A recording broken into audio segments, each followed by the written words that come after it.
नमस्कार दोस्तों, स्वागत है आपका हमारे चैनल ई-मित्र हेल्प वीडियो में। दोस्तों आज के इस वीडियो में हम जानेंगे पीटीईटी 2019 के ऑनलाइन आवेदन form step by step Hindi में किस प्रकार से भरे, इसकी ए टू जेड पूरी जानकारी दूंगा। तो दोस्तों वीडियो शुरू से लगा के अंत तक पूरा देखें। तो दोस्तों आइए शुरू करते हैं वीडियो और जानते हैं किस प्रकार से पीटीईटी का ऑनलाइन आवेदन किया जाता है। तो दोस्तों सबसे पहले आपको www.ptt2019.net या फिर www.ptt2019.org इन दोनों में से कोई भी एक वेब पोर्टल आप ओपन कर सकते हैं। ओपन करने के बाद अब दोस्तों आपको स्क्रीन दिखाए अनुसार दिखाई देगा। तो यहाँ पे साइड में ऑप्शन है पीटीईटी 2019 और फिल एप्लीकेशन फॉर्म। तो आपको क्लिक करना है फिल एप्लीकेशन फॉर्म पे। जैसे ही इसके ऊपर आप क्लिक करेंगे तो अगले वाला ऑप्शन ओपन हो जाएगा। तो दोस्तों सबसे फर्स्ट वाला नेम ऑफ कैंडिडेट है, स्टेप फर्स्ट है। तो इसके अंदर आपको डालना है आवेदक का नाम, जिसका फॉर्म भरना है उसका नाम आप यहाँ पे एंटर कर लो। यहाँ पे नाम एंटर करने के बाद सेकंड वाले में आपको डालना है पिताजी का नाम और थर्ड वाले में डालनी है आपको डेट ऑफ बर्थ, यहाँ पे जन्म तारीख। उसके बाद जन्म तारीख डालने के बाद दोस्तों अंतिम वाले ऑप्शन में आपको पेमेंट ऑप्शन लेना। तो पेमेंट दोस्तों आप ऑनलाइन या फिर ई-मित्र कियोस्क के माध्यम से कर सकते हैं। तो हम यहाँ पे ले लेते हैं ई-मित्र सालाना ले लेते हैं। फिर नेक्स्ट आप चाहे तो ऑनलाइन पेमेंट का ऑप्शन भी ले सकते हैं, तो आपको ऑनलाइन पेमेंट करना होगा, लेकिन हम यहाँ ले रहे हैं ई-मित्र सालाना, हमें ई-मित्र कियोस्क पे जाके पेमेंट करवाना होगा। तो दोस्तों ई-मित्र से सालाना पेमेंट करवाना बहुत ही सुरक्षित होता है। तो दोस्तों अभी करते हैं थर्ड वाला ऑप्शन। तो यहाँ पे लेना है मदर्स नेम, आवेदक का मदर्स का क्या नाम है वो आपको यहाँ पे एंटर कर लेना है। मदर्स नेम एंटर करने के बाद दोस्तों आपको फोटो, साइन व थंब इम्प्रेशन अपलोड करना है। तो दोस्तों फोटो 100 KB से कम और साइन और थंब इम्प्रेशन 50 KB से कम करना है। नीचे चूज फाइल का ऑप्शन है, यहाँ पे क्लिक करो, फिर जहाँ पे फोटो पड़ा है वहाँ पे चले जाओ आप, फिर इसको सिलेक्ट करके ओपन कर लो। इसी तरह आपको साइन अपलोड करने हैं चूज फाइल में जाके। दोस्तों जो साइन है वो ब्लैक मार्कर पेन से करने हैं, जिससे सही तरीके से दिखाई दे, ब्लू पेन का इस्तेमाल ना करें। फिर थंब इम्प्रेशन आपको अपलोड करना है, वो भी ब्लैक पेज से ही अंगूठा लगाए, वो भी ब्लू पेज से अंगूठा ना लगाए। ये तीनों अपलोड हो जाने के बाद इसी तरह से दिखाई देगा, तो टेंशन की कोई बात नहीं दोस्तों, आप डायरेक्टली नेक्स्ट पे क्लिक कर लो, क्योंकि यहाँ पे फोटो वगैरह साइन दिखाई नहीं देंगे। आप अगले स्टेप पे जाएंगे, वहाँ पे फोटो वगैरह आपको दिखाई देंगे। तो आप यहाँ पे नेक्स्ट बटन पे क्लिक करो। जैसे ही नेक्स्ट बटन पे आप क्लिक करेंगे तो आपका फॉर्म का अंतिम स्टेप पे आप पहुँच जाओगे। तो यहाँ पे फोटो, विद्यार्थी के हस्ताक्षर और अंगूठे की निशानी क्लियर आपको दिखाई देगी। तो ये दिखाई दे रही है पूरी की पूरी तीनों डिटेल, तो आप इस तरह से देख पा रहे हैं। उसके बाद दोस्तों इन तीनों को चेक करने के बाद ही आपको अगला फॉर्म भरना है।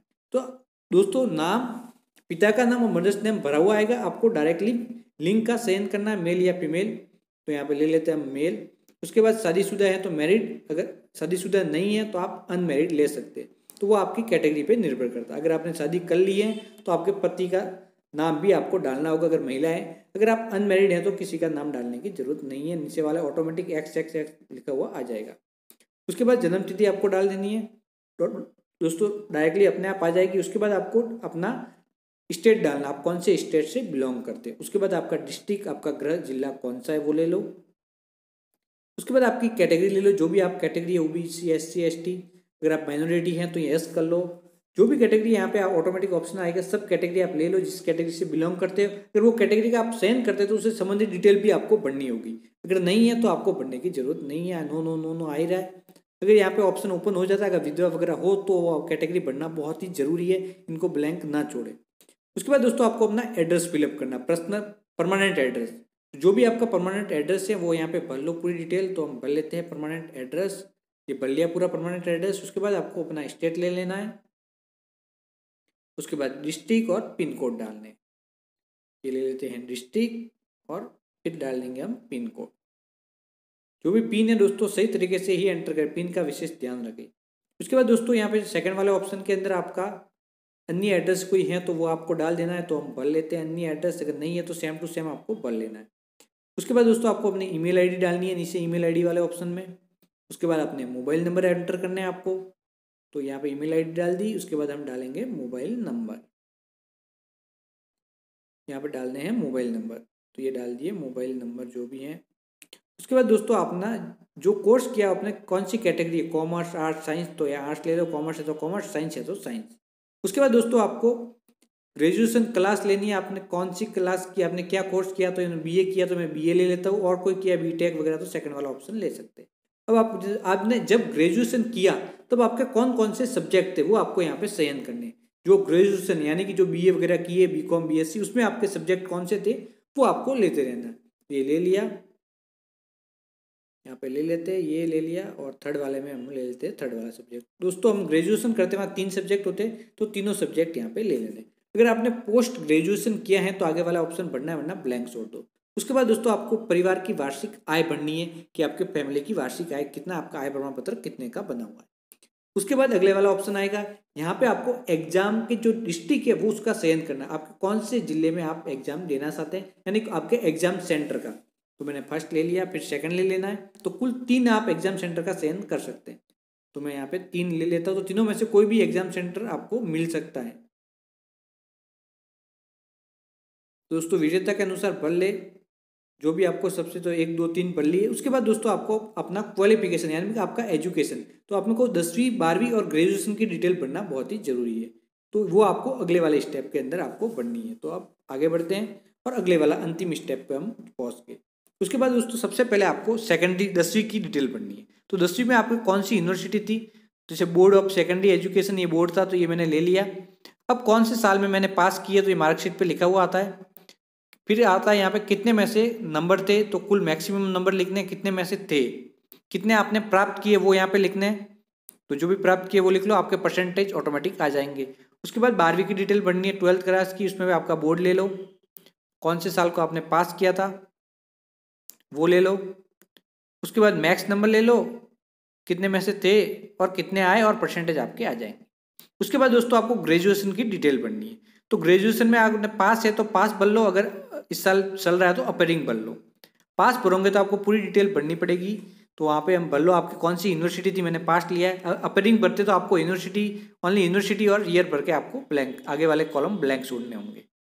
लेकिन ये पूरा पास्ट है तो पूरे के पूरे कॉलम आपको भरने होंगे। उसके बाद आपको यहाँ पे कौन से साल में की, 2018 में की है, कितने में से कितने नंबर आए, ये आपकी फाइनल ईयर की मार्कशीट पे अंकित होंगे, तो वो आप एंटर कर लो। 1900 में से कितने आए, जो भी मैं यहाँ पे लिख लेता हूँ, ये आए थे, तो ये परसेंटेज ऑटोमेटिक आ गए। उसके बाद दोस्तों यहाँ पे आपको पोस्ट ग्रेजुएशन किया है तो आप पास्ट अपेयरिंग जो भी है यहाँ से एक कैटेगरी आप सेलेक्ट कर लो, नहीं किया तो नॉट एप्लीकेबल आप लिख लो। उसके बाद दोस्तों आपको यहाँ पे सहमति पे क्लिक करना है। उसके बाद सेव एंड प्रोसेस पे क्लिक करना है। जैसे ही सेव एंड प्रोसेस पे क्लिक करेंगे तो आपको सत्यापन पूछा जाएगा, तो हम क्लिक करते हैं सेव एंड प्रोसेस पे। दोस्तों ये एरर आई है, मैंने यहाँ पे ऑप्शन नहीं लिया, पोस्ट ग्रेजुएशन सूख गया से नॉट एप्लीकेबल ले लेते हो, अगर किया हुआ है तो आप ले सकते हैं। उसके बाद सेव एंड प्रोसेस पे आप क्लिक कर लो। फिर ये वेरीफाई करने के लिए कहेंगे तो ओके और वेरीफाई पे क्लिक कर लो। जैसे ही दोस्तों आप वेरीफाई पे क्लिक करेंगे आपके फॉर्म का वेरिफिकेशन हो जाएगा और आपका पेमेंट करना होगा। तो दोस्तों अगर आपने ऑनलाइन पेमेंट किया तो ऑनलाइन माध्यम से पेमेंट करना होगा। अगर ई मित्र का ऑप्शन लिया तो आपको चालान प्रिंट करना होगा। जैसे क्लिक करेंगे ऊपर वाले ऑप्शन पे तो यहाँ प्रिंट हो जाएगा चालान। अगर आप ऑनलाइन पेमेंट का ऑप्शन लिया तो आपको ऑनलाइन पूरा प्रोसेस करके ऑनलाइन ही आपको पेमेंट करना होगा। जैसे ही आप ऑनलाइन पेमेंट आपका कंप्लीट हो जाएगा तो आप ऑटोमेटिकली इसी पेज पे रीडायरेक्ट हो जाएंगे और आपको प्रिंट का ऑप्शन मिल जाएगा। आप प्रिंट आउट निकाल के अपने पास सुरक्षित रखें। लेकिन अगर आपने ई मित्र का ऑप्शन लिया है तो आपको ई मित्र कियोस्क से चालान प्रिंट करके चालान काटना होगा। तो ये दोस्तों मैं प्रिंट कर लेता हूँ चालान, ये 100% लेके आप पे यहाँ से प्रिंट कर लो। इसके बाद दोस्तों आपको ई मित्र कियोस्क के माध्यम से इसका पेमेंट करना होगा और जब आपका पेमेंट कंप्लीट हो जाएगा तो वापस आपको इसी पोर्टल पे आना होगा। तो ये दोस्तों विशेष ध्यान रखें, अगर आपने ऑनलाइन पेमेंट किया तो ऑटोमेटिक आपका फॉर्म यहीं पे समाप्त हो जाएगा। आपको ऑनलाइन पेमेंट किया आप वापस रीडायरेक्ट हो। दोस्तों अगर आपने ई मित्र से लिया तो आपको यहाँ पे प्रिंट का ऑप्शन आएगा, यहाँ पे क्लिक करना है।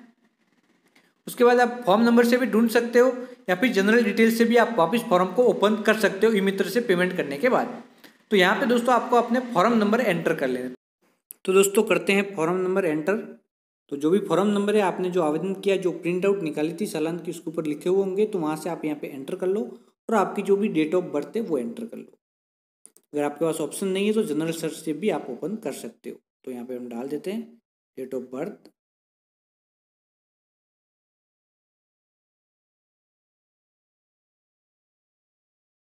फिर प्रोसेस पे आपको क्लिक करना है। जैसे ही प्रोसेस पे क्लिक करोगे दोस्तों तो आपको अगले वाले ऑप्शन के अंदर यहाँ पे आपके जो चालान नंबर है ई मित्र से आपने जो पेमेंट किया उसके चालान नंबर यहाँ पे डालने। अगर आपने ई मित्र से पेमेंट किया है, अगर आप डायरेक्ट ऑनलाइन किया तो डायरेक्टली प्रिंट आप पहले ही ले लोगे। तो यहाँ पे टोकन नंबर जो भी ई मित्र से जारी है वो डाल के नेक्स्ट बटन पे क्लिक करना है और आपका वेरिफिकेशन होकर आपका जो भी प्रिंट आउट है वो निकल जाएगी। तो दोस्तों ये तरीका था आपको ऑनलाइन पीटीईटी 2019 के फॉर्म भरने का। दोस्तों आप समझ चुके होंगे कि ऑनलाइन आवेदन किस प्रकार से करना है। दोस्तों सबसे पहले पोर्टल पे जाना है, उसके बाद आपको ऑनलाइन रजिस्ट्रेशन लिंक पे क्लिक करके आपको पूरा कंप्लीट फॉर्म फिलअप करना है। फॉर्म फिलअप करने के बाद आपको ऑनलाइन पेमेंट करना है। ऑनलाइन पेमेंट आप डायरेक्टली ऑनलाइन कर सकते हैं या फिर ई मित्र कियोस्क के माध्यम से भी कर सकते हैं।